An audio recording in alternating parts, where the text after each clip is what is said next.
దేవునికి స్తోత్రం. మన ప్రభువును రక్షకుడైన యేసుక్రీస్తు వారి నామంలో అందరికీ ఉదయకాల శుభములు తెలియజేయుచున్నాను. ఈరోజు దేవుని వాగ్దానము అపోస్తలుడైన పౌలు కొరింథీయులకు రాసిన 2వ పత్రిక 4వ అధ్యాయము 18వ వచనము. క్షణమాత్రముండు మా చులకని శ్రమ మా కొరకు అంతకంతకు ఎక్కువగా నిత్యమైన మహిమ భారమును కలుగజేయుచున్నది. ఏలయనగా దృశ్యమైనవి అనిత్యములు, అదృశ్యమైనవి నిత్యములు. ఇక్కడ పౌలు గారు చిన్న చిన్నవి చులకన శ్రమలు అంటున్నారు. చులకనవి అంటే ఎందుకు అలా అంటున్నారు? చిన్న చిన్న శ్రమలు, చులకనైన శ్రమలు అని ఎందుకు అంటున్నారంటే తనకు కలగబోయే దేవుని రాజ్యంలో తనకు కలగబోయే బహుమానంతో పోల్చుకుంటే, దేవుడిచ్చే బహుమతితో పోల్చుకుంటే ఇవి చాలా తేలికైనవి, ఇవి చాలా చిన్నవి అని అంటున్నారు. పౌలు గారే ఇలా చిన్న చిన్న శ్రమలు, చిన్న చిన్న కష్టాలు అని అంటుంటే మనం ఏమనుకోవాలి? మన మీద మనం జాలి పడుతూ సణుక్కుంటూ ఉండాలంటే కాదు. పౌలు గారికి ఇచ్చిన జ్ఞానమే ప్రతి ఒక్కరికి దేవుడు అనుగ్రహించారు. క్షణికమైనవి అంటున్నారు. ఎందుకంటే పౌలు గారు దేవుడిని అంగీకరించిన తర్వాత కొన్ని దినాలకు కష్టాలు ప్రారంభమయ్యి చనిపోయేదాకా వెంటాడుతూనే ఉన్నాయి. అంటే చాలా సంవత్సరాలు శ్రమపడుతూనే ఉన్నారు. అయితే దేవుడు ఇచ్చేటువంటి అనంత యుగాలతో పోల్చుకుంటే అవి క్షణికమైనవే, అవి చిన్నవే. దేవుని కోసం ఎవరైనా కష్టాలు అనుభవిస్తున్నప్పుడు అవి వాళ్ళ యొక్క శాశ్వతమైన మేలు కోసమే అని మనం అర్థం చేసుకోవాలి. ఎందుకంటే అవన్నీ పౌలు గారికి ఎలా ఉన్నాయి అంటే చులకనగా, క్షణికంగా ఉన్నాయి.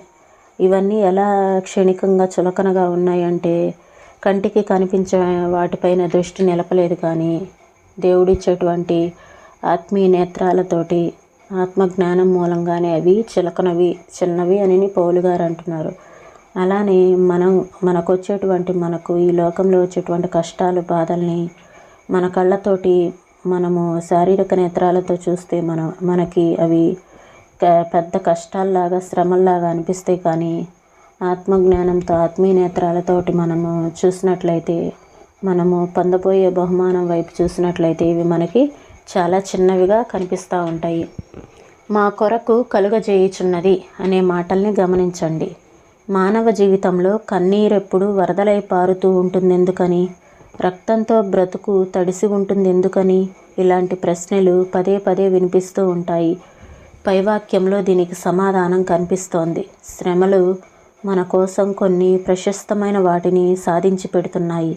విజయ మార్గాన్నే కాక విజయ సాధన సూత్రాలను కూడా ఇవి మనకి నేర్పుతున్నాయి.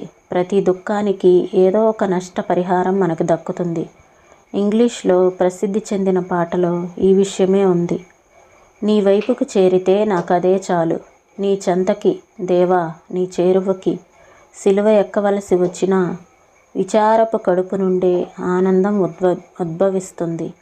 ఆయన్ని ముఖాముఖిగా చూస్తాను అంటూ ఫానీ క్రాస్బీ ఎలా రాయగలిగిందంటే, ఆమె ఎన్నడూ పచ్చని చేలను, సంధ్యకాంతులను, తల్లి కన్నుల్లోని మమతను చూడటానికి నోచుకోలేదు. కంటి చూపు లేకపోవటమే ఆమెకు ఆత్మీయ దృష్టి తేటపడేలా చేసింది. విచారం కేవలం రాత్రి గడిచే మట్టుకే ఉంటుందని గ్రహించి ఆదరణ పొందాలి. ఉదయం కాగానే అది సెలవు పుచ్చుకుంటుంది. వసంతకాలపు ఆహ్లాదకరమైన రోజును తలుచుకుంటే తుఫాను రోజు చాలా తక్కువ కాలమే. రాత్రంతా విలాపాలున్న ఉదయాన ఆనందం ఉదయిస్తుంది. కేరింతలతో కాదు దాని మూలం, ఆదరించే ప్రేమ కాదు దానికి పునాది, మనోనిబ్బరమే దాని ప్రాణం, ఓర్పుతో జయించడమే దాని ధ్యేయం. త్యాగంలో శాంతి ఉంది, అనుభూతుల అల్లకల్లోలాలు లేని శాంతి. ఏదేనులో నెలకొన్న శాంతి కాదది, గెత్సెమనలో గెలిచినదే అది. అవునండి, రేపటి రోజును గురించి, దేవుడిచ్చేటువంటి వాటితోటి రేపటి రోజును గురించి ఊహించుకుంటే ఈరోజు మనకు వచ్చే కష్టాలు అవి చాలా చిన్నవే అవుతాయి. ఈ మాటలను ప్రభువు మన వినికిల్లో దీవించునుగాక. ప్రార్థన చేసుకుందాం. స్తోత్రం తండ్రి, పరిశుద్ధుడా, ప్రేమ కలిగిన దేవా, ఈ ఉదయకాల సమయంలో మమ్మల్ని ఇంతవరకు క్షేమంగా కాపాడి సజీవుల సంఖ్యలో ఉంచినందుకు నీకు వందనాలు చెల్లిస్తున్నామయ్యా. మీరు చేసిన మేలుల ఉపకారాలను బట్టి నీకు వందనాలు చెల్లిస్తున్నాం. అలాగే శ్రమల నుంచి, అపాయాల నుంచి మమ్మల్ని తప్పిస్తూ వస్తూ ఉన్న విధానాన్ని బట్టి నీకు వందనాలు చెల్లిస్తున్నాం దేవా. కొన్నిసార్లు మీకు ఎలా కృతజ్ఞతలు చెప్పుకోవాలో తెలియటం లేదు నా తండ్రి. మా జీవితాలలో నా తండ్రి నాయన ప్రభా మమ్మల్ని నడిపిస్తూ ఉన్న విధానాన్ని బట్టి నీకు వందనాలు చెల్లిస్తున్నామయ్యా. క్షణికాలముండు శ్రమలు చులకని శ్రమలని నైనా మీ వాక్య భాగంలో ఉన్నట్లుగా క్షణికమైన శ్రమలు, చులకనైన శ్రమలు, చిన్నగా ఉండేటువంటి ఆ శ్రమల్ని మా జీవితంలో మేము చూస్తే నాయనా ప్రభా మాకు అవి పెద్దవిగా కనబడుతూ ఉన్నాయి. అయితే వాటన్నిటినీ ఆత్మీయ నేత్రాలు చూస్తే అవి చిన్నవిగా కనబడుతూ ఉంటాయి.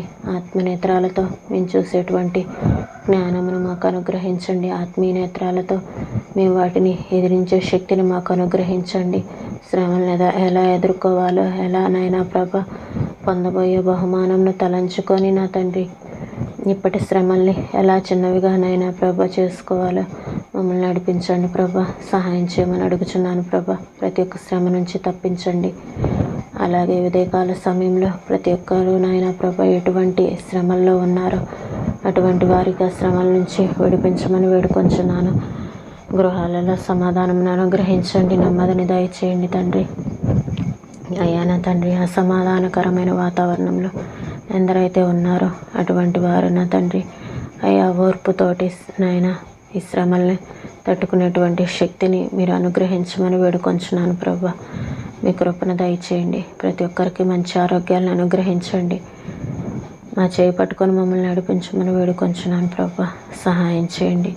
మీ కృప చేత నింపండి, నడిపించమని మీ నామానికే మహిమ, ఘనత, స్తుతులు, ప్రభావాలు పొందుకోమని యేసయ్య పరిశుద్ధమైన నామంలో అడిగి వేడుకొంచున్నాం తండ్రి.